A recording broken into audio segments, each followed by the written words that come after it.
مشاهدينا الكرام، بنرحب بحضراتكم، اهلا وسهلا بكم حلقه جديده من برنامجكم الثقافي السياحي. مرحبا.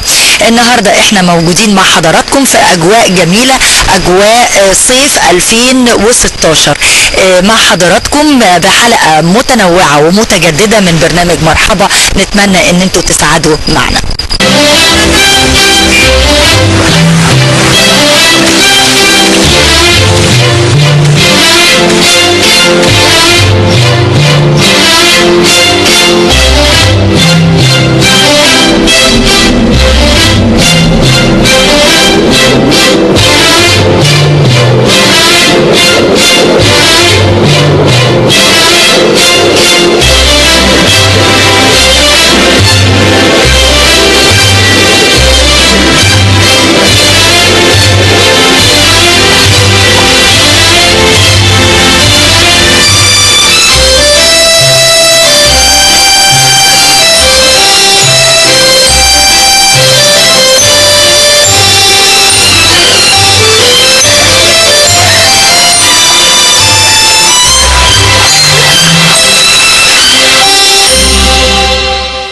مشاهدينا الكرام، في حلقة مرحبا النهاردة بيسعدنا ان احنا نتكلم مع حضراتكم عن اجواء صيف 2016 من خلال متخصصين في عدة مجالات، مجال السياحة ومجال الفندقة.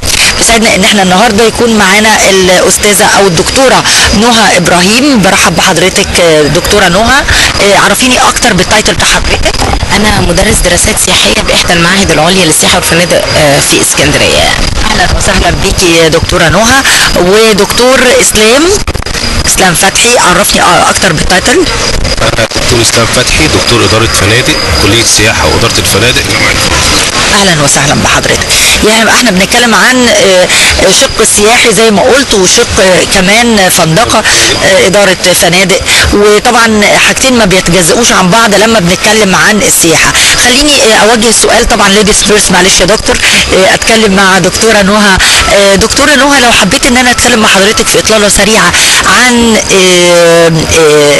صيف 2016، ازاي نقدر نهتم بالشواطئ وبالزحام المروري اللي دايما، انا عارفه ان ده طبعا خارج نطاق، احنا كده هنتكلم عن المرور، يعني هنتكلم مع اداره المرور، لكن برضو اكيد بيكون في حل من خلال متخصصين زي حضراتكم، نتكلم عن ازاي ان احنا نحد من الزحام المرور الفظيع اللي دايما بيواجه المصطاف، واللي بيواجه السايح اللي دايما بيتخنق، بيبقى عايز يتحرك من مكان لمكان، فبيبقى فيه مشكله. ازاي نقدر نواجه ما بين الزحام المروري، وازاي نقدر نتغلب على المشكله دي، وفي نفس الوقت برضو نتكلم عن الشواطئ وتنميه الشواطئ من اجل راحه المصطاف. بسم الله الرحمن الرحيم. هو المفروض انه الصيف هو موسم الذروه للسياحه الداخليه. والسياحه الداخليه هي سياحه انتقال الفرد من مكان اقامته المعتاد الى مكان اقامه اخر داخل حدود دولته. يعني دايما اسكندريه مقصد سياحي لكل القادمين من الدول، من المدن الاخرى داخل جمهوريه مصر العربيه. هي مدينه ساحليه تمتلئ بالشواطئ، وجوها معتدل في الصيف وجاذب للمصطافين، بحيث ان هم يستمتعوا بالبحر والشواطئ والخدمات السياحيه الاخرى اللي هي الكافيتريات والمطاعم اللي بتعضد الموارد الطبيعيه اللي تعتبر عناصر عرض سياحي طبيعي للسائح الداخلي.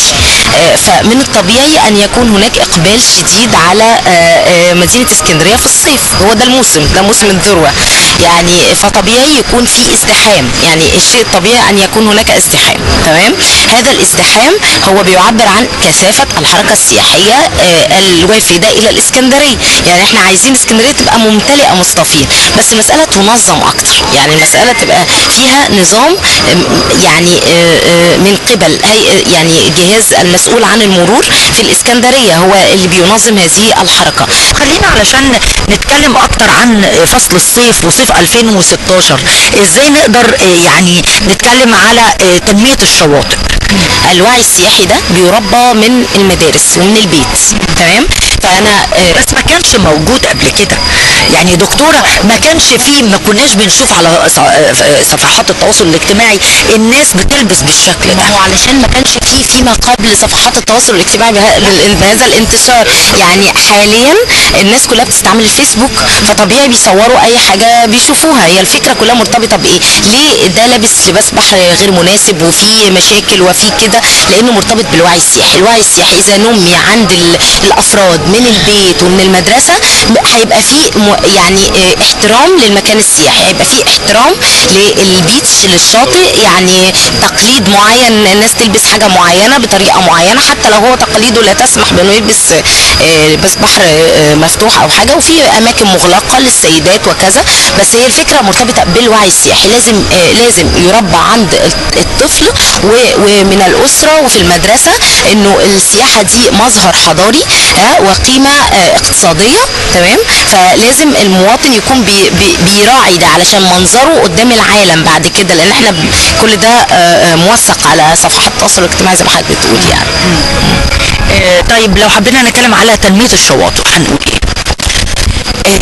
هو المفروض انه يكون في تعاون من جهات متعددة. الجهات المتعددة دي هي مثلا الهيئة الإقليمية لتنشيط السياحة في اسكندرية. تمام. هي المواطن نفسه بدرجة إدراكه لقيمة انه ينظف مكانه، انه ما يلقيش القمامة. مدير الشاطئ نفسه او اللي مأجر الشاطئ او صاحب المكان ده بيبقى حاطط يعني عامل التدابير بتاعته، ان هو حاطط مثلا صناديق قمامة، بس كمان متوقف على المواطن زي ما بقول لحضرتك وعيه السياحي بعدم القاء البقايا او مخلفات ان هو قاعد يقضي يوم كامل على الشاطئ. لا، لازم يكون برضو مراعي انه يعني ما يلقيش بقايا في الشاطئ كده. يعني تنمية الشواطئ مسؤولية الهيئة الإقليمية لتنشيط السياحة طبعا، وزارة السياحة، ويعني هي جهات متعددة يعني مش جهة واحدة يعني. دكتور، لو حبيت اسال حضرتك دكتور اسلام عن يعني الفنادق طبعا، يعني احنا عندنا هنا في مصر نجوم مختلفه، ال5 نجوم وال4 نجوم وال3 نجوم والنجمتين والنجمه، وكمان في بعض فنادق بتصنف انها 7 نجوم، ولكن دايما بيقولوا ان مفيش حاجه اسمها 7 نجوم. 7 نجوم دي احنا بنقول عليها مجازا كده علشان ان هي very high standard زي ما بيقولوا. لكن لو حبينا نتكلم مع حضرتك عن اللي هي النجوم وتصنيفها، انا شايفه ان ال5 نجوم وال4 نجوم والكلام دوت شكل عادي. الغير تقليدي النجمتين والنجمه الواحده، وتنميه ال3 نجوم والنجمتين والنجمه الواحده اللي دايما بيحبها الشباب اللي بيتنقل من ايكونومي هوتيل يعني او فنادق اقتصاديه اللي بينتقل ليها، سواء كان شباب من بره جمهوريه مصر العربيه او من داخل المدن المختلفه زي البانسيونات الصغيره البسيطه، بحب يعني او عيله عايزين ييجوا يقضوا هنا في اسكندريه 3-4 ايام. ازاي نقدر ننمي الاوتيلات النجمتين والنجمه الواحده، علشان هي دي اكتر اوتيلات بيستخدمها الغرب كمان بره مصر؟ خليني اقول لك ان احنا يعني من خلال المجال الاكاديمي وتعاملنا مع الصناعه باستمرار على طول بيكلمونا في مشكله بتواجههم الاستاف او العماله الموجوده في السوق مش على المستوى الكافي او الكفاءه او ان يقدروا يقوموا بنفس مستوى الخدمه في السنوات الماضيه. ده لعده اسباب. نسبه تسرب العماله بسبب انخفاض مستوى او عدد السائحين في مصر، او انخفاض السياحه في مصر خلال 5 سنين اللي فاتت، ده سبب ان تسرب العماله، يعني خلينا نستخدم تسرب العماله من القطاع السياحي الى قطاعات اخرى. لو اتكلمنا عن اسكندريه، ان معظم العماله بتشتغل فيها فتره كبيره، معظمها في فصل الصيف بتبقى عماله كاجوال اللي هي عماله موسميه. بتكون دي غير مؤهله التاهيل الكافي، وتكون طبعا الاتيتيود بتاعها والسكيلز بتاعتها بتكونش على قد مستوى الكفاءه ولا البرفورمانس صاحب الاداء بتاعهم يقدر يواجه هذا الطلب الزائد في فتره معينه من الطلب السياحي. دي حاجه. الحاجه الثانيه ان غير كده احنا بنواجه كمان ان على مستوى القطاع كله، رغم ان عديد من كليات سياحه وفنادق والمعاهد وكده بتخرج على مستوى 4 و5 نجوم. ممكن تلاقي لو حضرتك كنت من 20 سنه او من 15 سنه بتتلقي خدمه، دلوقتي لن تتلقي نفس مستوى الخدمه.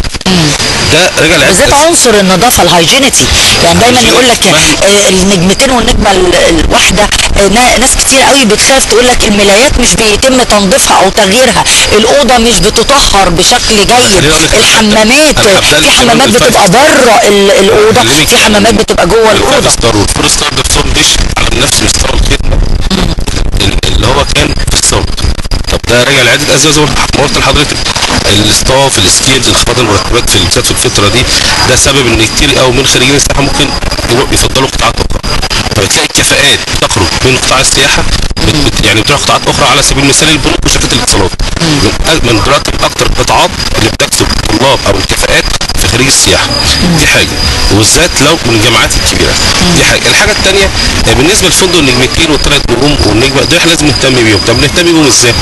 احنا لازم يكون عندنا ستاندر عشان هاو تو جريت ذا جيست، او ازاي نحيي الجيست. حضرتك اتكلمنا شويه ازاي احنا كريسبشنست او بابليك ريليشن يقدر يدي انفورميشن للجيست بشكل مناسب او للعميل. اصبح ده في ستاندر. انا عشان حتى مجرد ان انا احيي العميل او اقول له صباح الخير دي ليها خطوات في ستاندر ماشي عليها. دلوقتي ايه المفروض يبقى في تعاون بين الهيئات الاكاديميه ورجال الصناعه او فضل 3 و4 نجوم علشان يطلبوا مننا احنا كناس متخصصين نعالج لهم المشاكل دي. فعدم ثقه بعض الفنادق او سلاسل الفنادق في الجهات الاكاديميه عامله الجاب بين في ابحاثنا. الدكتوره نهى يمكن عارفه النقطه دي، هم او ما عندهمش الثقه الكافيه في المؤسسات الاكاديميه ان هم تقدر، مع ان احنا عندنا القدره احنا نلبي الجاب ده ونعالج لهم مشاكل دي. احنا ممكن نقول لهم الستاندر، يعني حتى في النجمه والنجمتين والثلاث نجوم دي احنا ممكن نديهم ستاندر ازاي نعلم الطلبه الستاف عندهم. زي ما حضرتك اتكلمنا عن الهايجين، الملايات، هاو تو تشينج لينن او البياضات او كل الملايات، او هاو تو تجريد ذا جيست، ازاي تتعامل مع الجيست، ازاي تبقى انت انفورميشن. لان الريسبشنست ده او الموظف اللي استقبال الفندق ده هو ده الميرور او المرايه مش بس للفندق، ده بيدي الايمج للاوتيل كله. يعني ده اول واحد بيقدر، احنا على طول بنقول له فرونت اوفيس او الفرونت لاين البنوي او بنسميه الصف الامامي للفندق. هو ده الصف الامامي فعلا اللي بيقدر يقدم السيرفيس للعميل، وهو اخر واحد بيتعامل معاه. هو بيدي الايمج عن الفندق وعن البلد. لو انا في الاوتيل الموظف ده قدم لي خدمه كويسه وعطاني معلومات كويسه، يعني تخيل النهارده لما موظف انت كجست وجاي بلد وجيت قلت لي انا عايز اروح البنك فلان، قلت لي وطلبت 40 ليموزين، جبت لي 40 ليموزين، بس البنك كان يوم السبت رحت البنك قافل او رحت المصلحه الحكوميه. طب انا هنا يبقى انطباع عن الفندق ده ايه؟ حتى لو 5 ستار وبتحصل. صحيح. يبقى لازم هنا احنا ننمي، يعني هي مشكله عندنا في الفنادق الخدمه المقدمه. يعني احنا بعد ما نجيب السايح وبعد ما الناس اللي عاملين في قطاع السياحه يسوقوا للسياحه ويجيبوهم عندنا، يجي بقى عنصر الفندق. يبقى المفروض هنا هو يتلقى هذا السائح ويخليه ريبيت جيست او ريبيت كاستمر. ازاي يبقى هو يبقى عنده رياليتي او ولاء انه يجي تاني، والورد اوف ماوث هو يتكلم عن البلد كويس. دي مشكله عندنا احنا هنا لسه ستيل. وده راجع ان البيهيفير او الاسلوب بتاع المجتمع شكله كده اتغير، واحنا حريصين على ان نغرس في ولادنا ان انت الايمج او انت الصوره بتاعت بلدك مش بس بتاع الفندق. لو احنا حرصنا على دي ننتقل بقى من 4 و5 نجوم، وساعتها هننزل ل3 وال2 وهنعالج المشكله دي، وفعلا هنقدر الايكونومي هوتل هم ال3 نجوم والنجمتين والنجمه الواحده. ساعتها هيبقوا هم دول مصدر دخل كبير جدا، ونقدر نجيب القطاع السياحي اللي هو القوه الشراء بتاعته بتبقى اقل من القطاعات الاخرى. وعندنا برضه مشكله ان احنا ما بنستغلش برضه منطقه الساحل الشمالي بالشكل صيف شتاء. يعني احنا بنيجي في الشتاء بتلاقي ده استثمار فندقي صحيح من شهر 10 ولا شهر 9 انتهى. مع العلم احنا لو سوقناها بره، يعني في حاجه احنا بندرسها لاولادنا اسمها كوندومينيوم هوتل او الكوندو هوتل. الشقق دي احنا لو قلنا ان هو صاحب الشاليه او لو احنا عن كاداره شركه اداره فنادق تقدر تاخدها متخصصه في الكوندو هوتل، تاخدها وتديرها وتسوقها، وهتوفر عليك مصاريف الصيانه ومصاريف التشغيل اللي في الشتاء ما تدفعش عنها حاجه، عدم اشغال المنشاه دي خلال فصل الشتاء، وهتدخل لك دخل، هتبقى فرصه استثمار كويسه. بالذات اللي احنا قدرنا نسوقها في منطقه شمال اوروبا، ان احنا عندنا موسم الصيف يمكن طول شويه، ممكن نقعد لحد اول 11 نقدر نسوق للقطاع في منطقه الساحل الشمالي اللي احنا بنشوفها من 1/10 تقريبا بتغلق تماما. ملايين من الجنيهات ممكن يتم استثمارها من خلال، حتى لو غطينا التكاليف الثابته وجودا تكاليف الضيافه اللي تقدر تدير هذا المكان وتدخل روح حلوه.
مشاهدينا الكرام، لازلنا مع حضراتكم بنتكلم عن اجواء صيف 2016. النهارده لما هنتكلم عن الصرح الكبير في مدينه الاسكندريه، مكتبه اسكندريه، بيسعدنا ان يكون معانا الاستاذه شيرين القباني. برحب بحضرتك، اهلا وسهلا بيك. اهلا بحضرتك، فرصه سعيده. عرفيني اكتر بالتايتل بتاع حضرتك. انا دكتوره شيرين القباني، دكتوراه في التاريخ والحضاره الاسلاميه، بشتغل في مركز دراسات الكتابات والخطوط التابع لمكتبه اسكندريه. اهلا وسهلا بيكي يا استاذه شيرين. خليني اتكلم معاكي عن يعني الصرح الكبير اللي هو مكتبه الاسكندريه اللي بيتم التزور فيه كتير قوي من ابناء يعني مدينه الاسكندريه والمصطفين والسياح اللي بيحبوا يجوا يزوروا. اول ما بيزوروا مكتبه اسكندريه على اساس ان هي صرح ثقافي ومجال رائع وكبير بيزين مدينه الاسكندريه وبيدل على الثقافه اللي كانت من عهود وازمنه سابقه. لو حبيت اتكلم معاكي الاول، نطمن معاكي على حركه السياحه وتقولي لي قد ايه ناس بتزور المكتبه، يعني في خلال كده مثلا شهر بيبقى عدد الزوار بيبقوا قد ايه؟ هو احنا ما نقدرش نحدد عدد الزوار قد ايه، هي طبعا خاضعه للهاي سيزون او اللو سيزون، بس بصفه عامه ان المكتبه بيتردد عليها ليس فقط من داخل جمهوريه مصر العربيه، لكن بيجي لها سياح اجانب كتير. زي ما حضرتك ما قلتي، هي بتبقى على اولويات السياح اللي بيجوا هنا في الاسكندريه. يمكن بيبقوا مهتمين زي ما بيزوروا الاثار الرومانيه المختلفه الموجوده والمتاحف الموجوده، بيهتموا جدا بزياره مكتبه اسكندريه لان فيها اساسا مجموعه كبيره من المتاحف. ويمكن ان الانطباع اللي بيتاخد عن المكتبه ان هي مجال للكتب وللعلم وللدراسه فقط، لكن في الواقع لا، المكتبه فيها عدد من المتاحف زي متحف الآثار، ومتحف الآثار ده بيضم الآثار اللي أثناء حفر المكتبة، لأن حضرتك عارفة إن المكتبة دي كانت على نفس المكان اللي قامت فيه المكتبة القديمة، وجد آثار قديمة في المكان ده، فدي تم إلحاقها بمتحف الآثار، بالإضافة لعدد كبير آخر من الآثار سواء الرومانية أو الإسلامية بيحتويها متحف الآثار. المكتبة فيها أيضا متحف شادي عبد السلام، طبعا كلنا عارفين شادي عبد السلام وفيلم المومياء وأفلامه الكتيرة. من ضمن الحاجات اللي بيحتويها متحف شادي عبد السلام كل الاسكتشات اللي كان بيرسمها الفيلم وإسلامية. فطبعا بتبقى مجال جميل جدا ان الواحد يزوره ويتفرج عليه، شيء ممتع، مش مجرد انك انت بتاخدي مجرد كتب وثقافه وعلم وجرعه علميه عاليه او جرعه مكثفه. برضو في متحف اخر اسمه متحف اسكندرية عبر العصور، وده عن طريق الصور بيصور مراحل اسكندرية من اول بنائها لحد عصر قريب جدا من خلال رسومات مرسومة. ومن ضمن المتاحف الجميلة جدا واللي بيقبل عليها السياح سواء الأجانب أو العرب أو المصريين متحف الرئيس محمد أنور السادات، لأنه بيضم أشياءه الخاصة، مقتنياته الخاصة، بيضم وثائق مكتوبة بخط إيده، طول ما أنت ماشية سمع تسجيل للقرآن بصوته، فبيبقى شيء ملفت. طبعا احنا عندنا ستاف عالي جدا مؤهل جدا من المرشدين اللي بيستقبلوا الزوار بلغات مختلفة، فرنساوي، انجليزي، اسباني، الماني، ايطالي، عربي. بيعملوا لهم جولة في كل المتاحف. برضه من ضمن المتاحف اللي كان عليها الفوكس كبير جدا ويمكن اخذت احسن متحف السنة اللي فاتت دي متحف المخطوطات، لان المكتبة فيها متحف مخطوطات رائع بيضم مخطوطات اصلية، وفيها كمان معمل جزء مستوى الكعبة اهداء الملك. هو ده احفاد طلعت حرب اهدوه لمكتبة اسكندرية. يمكن ده كان موضوع رسالتي في الماجستير، ان انا كنت بتكلم عن المحمل المصري وعن تاريخ كسوة الكعبة، وانا فعلا رحت صورت اجزاء من كسوة الكعبة سواء في المكتبة. مش الملك، لا مش الملك، انا افتكرت الملك سعود. هو اللي كان بيتم بصورة مميزة جدا ان الجزء الحزام اللي عليه الكتابات اللي في كسوة الكعبة ده كان بيتم تقطيعه واهدائه لكبار الشخصيات، فكان في جزء عند طلعت حرب باشا واهداء ابنائه احفاده للمكتبة، وده موجود فعلا في متحف المخطوطات متبروز بصورة رائعة.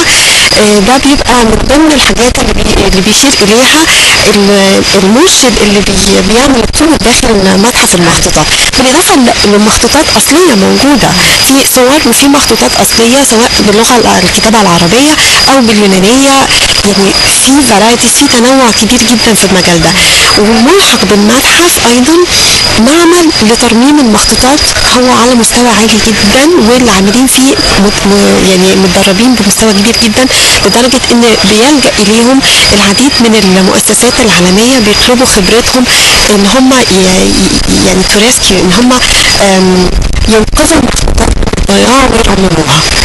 فده جزء مثلا من المكتبة. في جزء تاني برضو اللي هي العروض الفنية اللي بتتعمل في المكتبة، ده ما بتبقاش كلها عروض مصرية فقط، يعني في بتبقى عروض عالمية، بتيجي فرق دولية، فرق من دول مختلفة جدا بتعرض سواء قطع مسرحية، احيانا بيبقى اوركسترا ممكن بيجي يعزف في المكتبة، بيبقى فرق موسيقية بتيجي عالمية، بالاضافة طبعا للحفلة السنوية لعمر خيرت. بعض الفنانين الكبار جدا هنا في مصر بيعملوا حفلات، بالظبط مهرجان السينما بيبقى فيه جزء كبير منه في المكتبة. فالمكتبة عبارة عن صرح كامل متكامل، ليس فقط ثقافي ولكن ثقافي، فني، سياحي، اجتماعي، بيقدم خدمات اجتماعية وتوعية سواء في اسكندرية او اللي بيجي زائر الاسكندرية، لان هي طبعا لها انشطة اخرى يعني. والقبة السماوية كمان، القبة السماوية دي لوحدها يعني زي ما بيقولوا قصة. القبة السماوية دي بتقدم مجموعة افلام علمية، وهي بتبقى جرعة علمية تقيلة جدا لكن باسلوب مبسط، فبيتقبله الطفل وبيثبت في مخه المعلومة بالظبط. يعني هو بتديله معلومة، يعني بتكلموا عن الفلك، بتكلموا عن الأجرام السماوية، بتكلموا عن نشأة الأرض. لو هو أخذ الموضوع ده بالصورة الجافة اللي هو فيها عمرها ما هتثبت في دماغه، لكن عن طريق الفيلم، عن طريق المتحف الملحق بيه اللي فيه اكسبيرمنتس، في تجارب علميه بيقوم الطفل بتعلمها عن طريق اللعب، يعني عشان يفهم ان الصوت بيقاس بوحده معينه، بيخش جوه كده لعبه بيقعد يصرخ بصوت عالي فيلاقي ان المؤشر بيعلى، فيفهم ان الصوت ده بيتقاس، او يجيب له حاجه شبه اللعبه فيها دينامو فيبدا شبه العجله فيبدا يعمل بالبدال، فيلاقي ان هو بيشحن كهرباء فيفهم فكره الدينامو. كل الطريقه دي اللي بنعلم بيها الاطفال بتخلي المعلومه تثبت في دماغهم اكتر. كمان هو في ملحق بيه متحف لمجموعه الاسترلابات عشان حضرتك تفهمي طفل يعني ايه استرلاب، ده شيء مش سهل. لكن لما يشوف الموضوع ده عملي قدامه ويشوف نماذج للاسترلاب، ده بتبقى شيء جميل جدا. يعني من ضمن الحاجات اللي استضافتها المكتبة وكانت عاملة نجاح كبير جدا كان معرض عالمي اسمه 1001 Invention، اللي هي 1001 اختراع. ده اساسا بيتكلم بيزيكلي على ايه؟ بيتكلم عن المخترعين العرب في العصور الوسطى اللي اوروبا كانت بتسميها عصور ظلام، وازاي ان الوقت ده ما كانش عصور ظلام، لا ده كان عصر تنوير عربي اسلامي علم اوروبا وعلم العالم. المتحف هم لكن تنوير عندنا احنا تنوير بالظبط. فالمعرض ده معرض عالمي كان في امريكا وجا هنا مصر وبعد كده سافر على دول اخرى. ده جذب كم من الزائرين مش بس من اسكندريه، كان في ناس بتيجي مخصوص تتفرج على المعرض ده، لان ممكن هي بيبقى صعب عليها انها تروح له امريكا او تروح له انجلترا، بس السياح العرب كانوا بييجوا لان المعرض ما كانش مجرد ان هو بيعرض اشكال للاختراعات، لا ده كان معمول كانه حكايه بتسرد وفي انتر اكشن، في تفاعل بين المتلقي وما بين، يعني مثلا هو بيشرح لك تجربه التشريح، بيشرحها لك عملي انك انت بتخشي على زي كمبيوتر وبتمسكي زي مشرط وبتفتحي بيه جسم المريض عشان يفهمك ازاي الاطباء العرب كانوا بيعالجوا. فكل ده بتضم المكتبة، فده شيء مش بسيط ومش مجرد حضرتك هتروحي هتقري بس، حضرتك هتروحي هتقري هتستمتعي بالأنشطة المختلفة غير الأنشطة اللي بتقدمها المكتبة للمجتمع السكندري. احنا كمركز خطوط مثلا على سبيل المثال بنعمل مسابقة سنوية لطلاب المدارس على مراحلها المختلفة ابتدائي واعدادي وثانوي للخط العربي. والتجربة دي احنا بنحاول نعممها على مستوى مصر بحالها، لان فعلا بتطلع من المسابقة دي مواهب احنا بنرعاها علشان نطلع جيل يعيد احياء الخط العربي اللي هو دلوقتي اوروبا بتهتم بيه وبتدرسه. فيعني حضرتك اي نشاط ممكن تتخيليه هتلاقي ليه صدى عندنا في المكتبة، واحنا طبعا بنرحب بكل الاعمار انها تيجي تشارك في حاجات زي كده. وشكل اخر للسياحة سياحة المؤتمرات، وده بتضمه المكتبة من خلال قاعة المؤتمرات. احنا بننظم مؤتمرات دولية مش بس اقليمية. المؤتمرات دي يعني بتحتويها سواء المراكز العلمية المتخصصة في المكتبة زي مركزنا او زي مركز المخطوطات او مركز الحضارة الإسلامية او المراكز العلمية الاخرى، واحيانا احنا بنستضيف يعني بنوفر له المكان لمؤتمرات دولية زي مؤتمر القلب اللي بيعقد كل سنة. ده بيبقى مؤتمر دولي ما بيبقاش مجرد في مصر بس. فده شكل نمط من انماط السياحة اللي برضه المكتبة بتهتم بيها. وعلى هامش المؤتمرات دي بيتم تنظيم رحلات سياحية للاعضاء اللي بيحضروا وبيشاركوا في المؤتمرات دي. فبالتالي احنا مش مجرد بننعش بس المكتبة وبنفهم الناس ان المكتبة ليها انشطة، احنا بنحاول ان احنا ننعش السياحة في اسكندرية بصفة عامة.